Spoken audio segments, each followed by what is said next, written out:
I'd like to introduce Cadet Wren Okafor. Welcome to the Academy.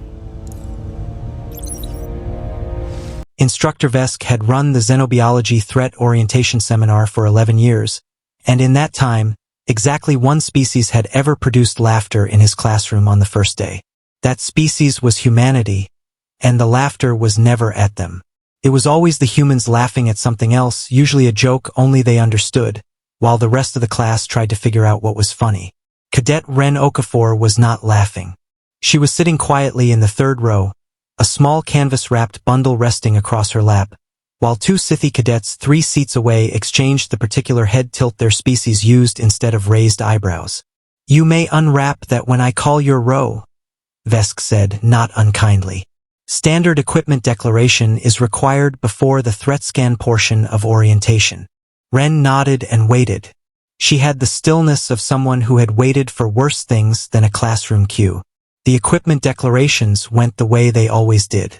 A Scythy cadet produced a pressure lance rated for their species' native gravity. A Corvette cadet showed off a ceremonial energy whip that was mostly for show. When it was Wren's turn, she unwrapped the canvas to reveal a plain steel hunting knife, the handle worn smooth, the blade edge maintained but clearly decades old. Someone near the back said something in Corvette that made 2 others snort. Vesk didn't need the translation to guess the substance of it. The humans bring toys. Wren set the knife down without comment and let the moment pass through her the way weather passes over stone. "Threat scan," Vesk announced, lifting the department's standard issue class rating bioscanner from its cradle. This device has been calibrated against every known coalition species for the past 40 years. It will assess baseline threat classification using physiology, adaptive stress markers, and equipment context.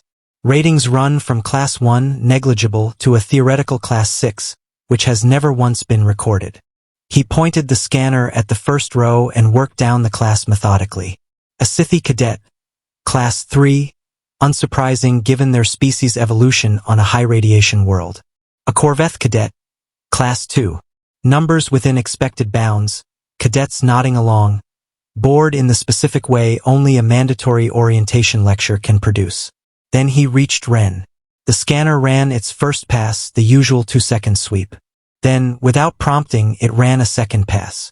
Then a third. Vesk frowned at the readout, tapped it once, assuming a calibration fault. The device had never required a third pass in his 11 years of teaching. The display finally resolved.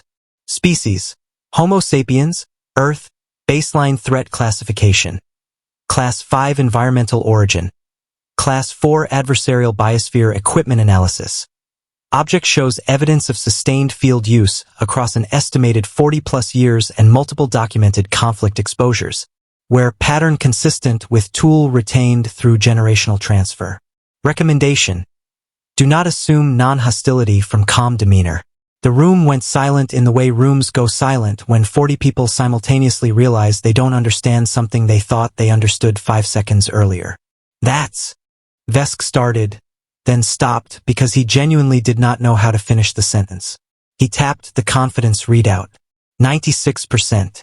A Scythy cadet near the front turned around in her seat, very slowly, to look at Wren, who was still sitting exactly as she had been, hands folded over the knife. "Is it broken?" someone asked, in the hopeful tone of a person who very much wanted the answer to be yes. "It has never returned a false positive," Vesk said carefully, mostly to himself. He looked at the equipment analysis line again, then at the knife, then at Wren. "Cadet Okafor, this blade. How long have you had it?" "It was my grandfather's," Wren said. Her voice was even unhurried, the voice of someone answering a question about the weather. "He carried it through 2 deployments. Gave it to my mother. She gave it to me before I left for the academy." "And you've used it?" "For camping, mostly." A pause. "And once for something else."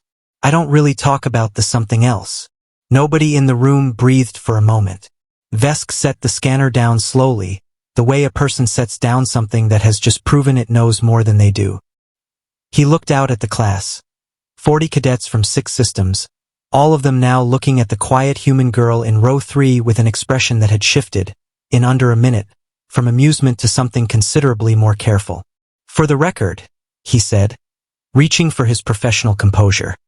A Class 5 rating describes biological and adaptive capability. It is not a moral judgment. It does not mean Cadet Okafor is dangerous to this classroom. He paused. It does mean I would recommend against startling her. A Corvette cadet, the one who'd made the joke earlier, had gone very quiet.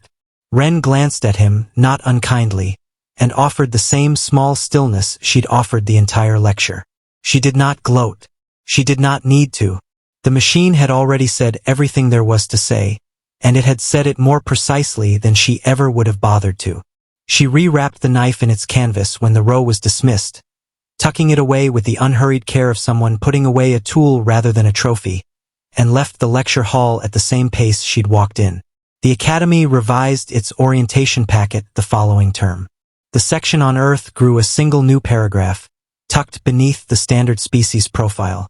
Threat classification reflects capability under stress, not disposition in peace. Humans, statistically, are cooperative, adaptable, and easy to work alongside. This should not be mistaken for an absence of edge. Species that evolve on worlds that do not forgive mistakes tend to carry that history quietly, in ordinary objects, for a very long time. 3 years later, when the next human transfer student arrived carrying her father's old sidearm in a case that had clearly survived several decades and at least one hard landing, nobody in the room laughed.